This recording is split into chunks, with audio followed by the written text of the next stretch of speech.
Mungkin kamu pernah menemukan seseorang yang ketika tertekan atau mendapat masalah berat menjadi sangat stres dan lari dengan hal-hal yang merusak diri, misalnya seperti pelarian atau ketergantungan pada sesuatu seperti penyalahgunaan nafsa. Halo sobat, selamat datang di Penjajah Ilmu Channel. Buat kamu yang baru nonton dan tertarik dengan video channel ini, bantu like, share, dan subscribe ya.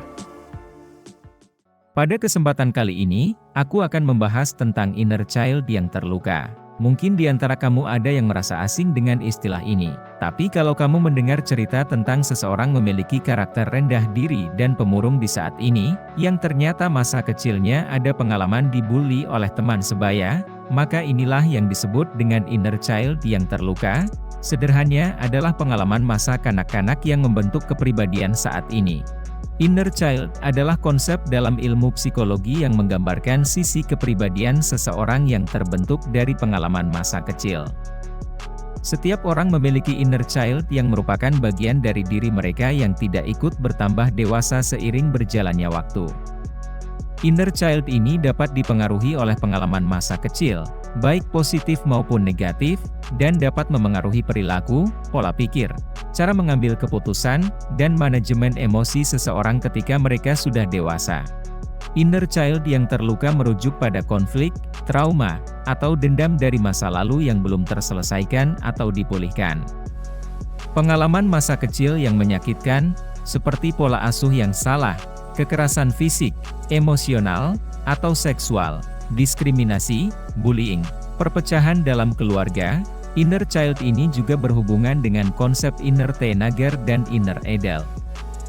Inner teenager mengacu pada bagian dari diri yang menyimpan pengalaman dari masa remaja, sementara inner adult adalah bagian dari diri yang ada saat ini. Inner adult dapat dipengaruhi oleh inner child atau inner teenager seseorang. Selain itu, ada juga inner parent, yaitu bagian diri yang meniru figur orang tua dalam kehidupan seseorang. Supaya kamu lebih mudah memahaminya, berikut aku jelaskan tanda-tanda bahwa inner child seseorang terluka, dan mungkin beberapa tanda yang muncul. Pertama, memiliki kepercayaan diri yang rendah. Orang yang dengan inner child terluka, menunjukkan bahwa ia merasa kurang yakin atau ragu tentang kemampuan dan nilai dirinya.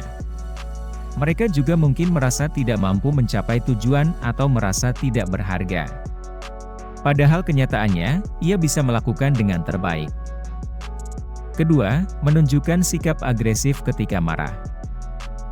Jika seseorang cenderung menunjukkan perilaku agresif ketika marah, ini bisa menjadi tanda masalah dalam mengelola emosi mereka dengan baik. Orang dengan inner child terluka akan kesulitan mengendalikan amarah. Agresif di sini bukan sebatas perilaku menyakiti fisik, tetapi juga menyakiti secara emosional, termasuk juga silent treatment, atau perilaku perlakuan diam adalah bentuk komunikasi pasif-agresif di mana seseorang dengan sengaja memutuskan untuk tidak berbicara, mengabaikan, atau menghindari interaksi dengan orang lain sebagai respons terhadap konflik atau ketidakpuasan.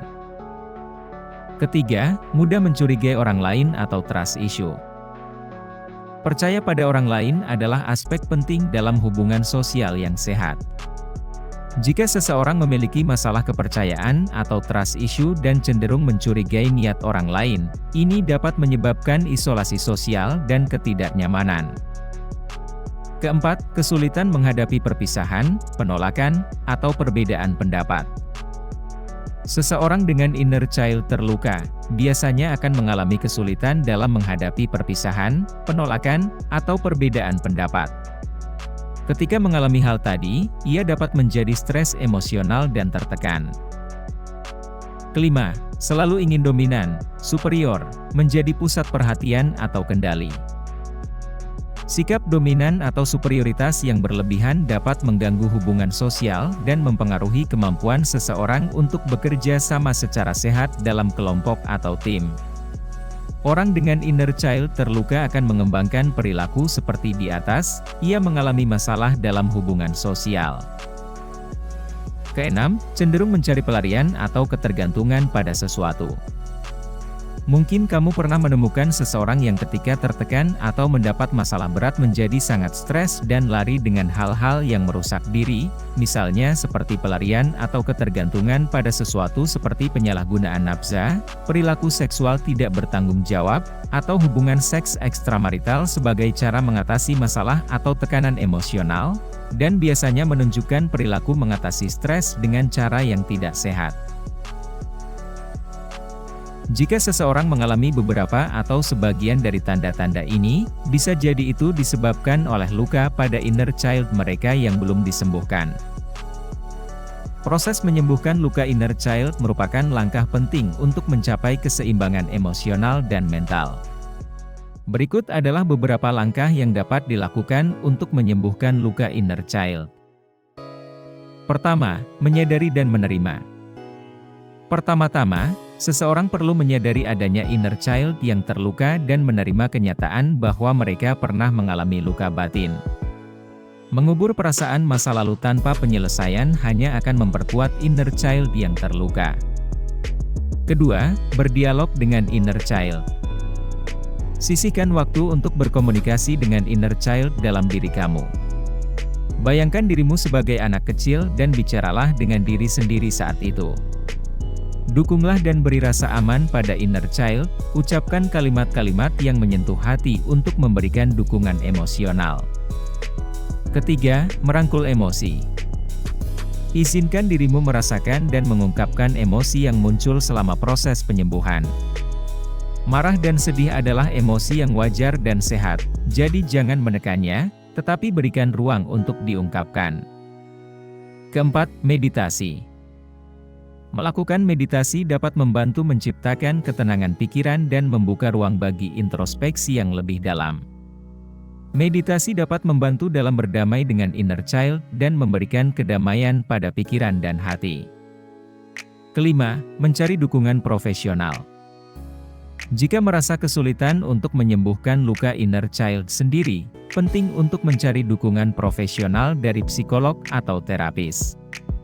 Mereka dapat membantu mengidentifikasi luka-luka yang perlu disembuhkan dan memberikan panduan yang tepat dalam proses penyembuhan. Demikian sobat penjelasan tentang inner child yang terluka. Menyembuhkan luka inner child memang merupakan proses yang tidak mudah dan memerlukan kesabaran serta tekad untuk berubah.